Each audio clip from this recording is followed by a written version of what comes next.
Hello everyone, আশা করি সকলে ভালো আছো। আমি তোমাদের বন্ধু কমলা। আমাদের ছোট্ট পরিবারে সকলকে ওয়েলকাম জানিয়ে আজকে আরও একটি নতুন ভিডিও শুরু করছি। আজকে তোমাদের সাথে শেয়ার করব আমাদের জীবনের আরও একটি অংশ। আজকে আমি আর মা যাচ্ছি পাহাড়ে। পাহাড় বলতে আমাদের জমি, আর এটাকে কেন পাহাড় বলে সেটা তোমরা ভিডিওটা দেখলে বুঝতে পারবে। আর সেখানে গিয়ে আমরা কি কি পাচ্ছি, কি করছি সেটাই তোমাদের সাথে শেয়ার করব। এই দেখো, এতটা চড়াই, চড়তে চড়তে আমাদের কষ্ট হয়ে গেছে এই পর্যন্ত আসতে আসতে। এই ভিডিওটা বানানোর একটাই উদ্দেশ্য, যারা আন্দামান থেকে বাইরে থাকে তারা আমাদের সবসময় প্রশ্ন করে যে আন্দামান জায়গাটা কেমন, এটা কি অনেক ছোট, এটা চারিপাশের জল, আমরা কিভাবে থাকি। তো তাদের জন্যই এটা ভিডিওটা করা। তো আমরা এখন হাঁটতে হাঁটতে প্রায় চড়াইটা কমপ্লিট করে ফেলেছি। হাঁটতে হাঁটতে এখানে দেখলাম একটা আনারস হয়েছে, যেটা খুব তাড়াতাড়ি পেকে যাবে। তো এখানে আমি আর মা প্রায় চড়াইটা কমপ্লিট করে ফেলছি। আমার পিছনে দেখলে বুঝতে পারবে আমরা কতটা উপরে এসেছি। প্রথমে এখানে আমরা হাঁটতে হাঁটতে চলে গেলাম আম গাছের নিচে। যেহেতু এখন আমের সিজন, তো অনেক দিন আসা হয় না, গাছের নিচে নিশ্চয়ই অনেক আম পড়ে আছে। তাই প্রথমে পাকা পাকা আমগুলি নিচে থেকে কুড়িয়ে নিলাম, তারপরে গাছের যে কটা ছিল সে কটাও পেড়ে নিলাম।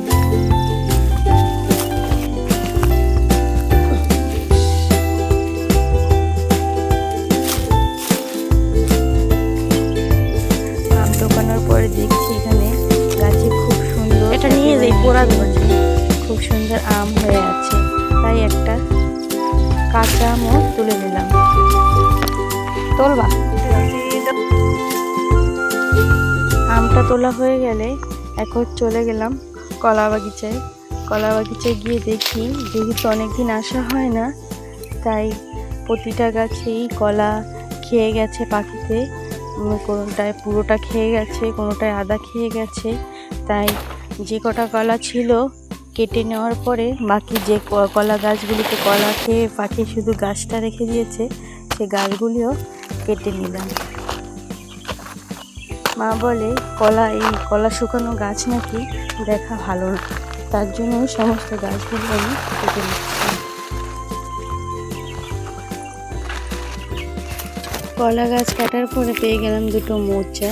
কলা গাছ কাটার পরে তারপরে চলে গেলাম আরও একটু নিচে, সেখানে পেয়ে গেলাম টক শাক। এত রোদ্রেও দেখি খুব সুন্দর টক শাক হয়ে আছে। তাই মাকে বললাম কিছু টক শাক তুলে নিতে, সাথে সাথে আমিও তুললাম।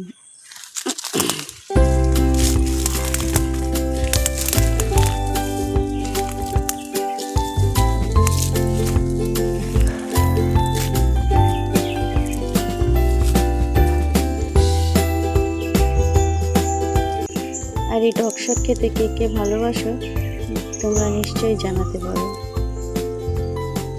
আর এই টক শাক দিয়ে যদি তোমরা কোনো রেসিপি দেখতে চাও সেটাও বলতে পারো। এখানে আমাদের টক শাক কাটা হয়ে গেলে তারপরে চলে গেছি কচু তুলতে। কচু বলতে কাঠি কচু। এখানে পুরনো গাছ লাগানো ছিল, রোদ্রের জন্য সমস্তটাই শুকে গেছে। আর যে গাছগুলি আছে শুকনো পড়ে আছে, সেগুলি হাত দিয়ে সরিয়ে সরিয়ে কিছু কাঠি দেখা যাচ্ছিল, সেগুলিই তুলে নিচ্ছিলাম। তারপরে দেখলাম কিছু ধনিয়া গাছ লাগানো ছিল, সেগুলিও শুকিয়ে গেছে। আর সেখানে কিছু সুপারি পাওয়া গেল। যেহেতু ব্যাগটা উপরে রেখে গেছিলাম, তাই কাপড় দিয়ে ব্যাগ বানিয়ে নিয়ে সুপারিগুলো একসাথে নিয়ে আসলাম। আর এখানে আমাদের ব্র্যান্ডেড রশিটাও পেয়ে গেলাম, রশিটা নিয়ে উপরে চলে আসছিলাম। প্রচণ্ড গরম, সকালে গেছি 9টার দিকে, তবুও প্রচণ্ড গরম। এখানে আমি বসেছিলাম, মা আমাকে বসতে বলে দাও নিয়ে চলে গেল কাজ করতে। দেখো কি কাজ করছে। এনার হাতে যদি একটা দাও দেওয়া যায় তাহলে সারাদিন এভাবেই কাজ করতে পারে। কোথায় কোন আগাছা হয়ে আছে তাই সেগুলি পরিষ্কার করছিল। তারপরে আমরা দুজনে উপরে এসে সমস্ত সবজিগুলি আলাদা করছিলাম। যেহেতু একটাই ব্যাগ নিয়ে আসছিলাম, তাই সুপারিগুলো নিয়ে যাওয়ার জন্য মা কাপড়ের আঁচল দিয়ে একটা থলে বানিয়ে নিল, সেটাতে দিয়ে দিলাম। তারপরে আমি রশিটা ছাড়িয়ে নিয়ে লতাটা কলাগুলো লতায় বেঁধে নিচ্ছিলাম। যদিও আমার কোনো এক্সপিরিয়েন্স নেই, তবে সেভাবে বাঁধার তো ট্রাই করছিলাম। তো একটা দুটো বাঁধার পরে মা বলছিল এভাবে বাঁধ, ওভাবে বাঁধ, তবুও আমি সেভাবে পারছিলাম না, তাই শেষমেশ সম্পূর্ণটা মাই বেঁধে দিল।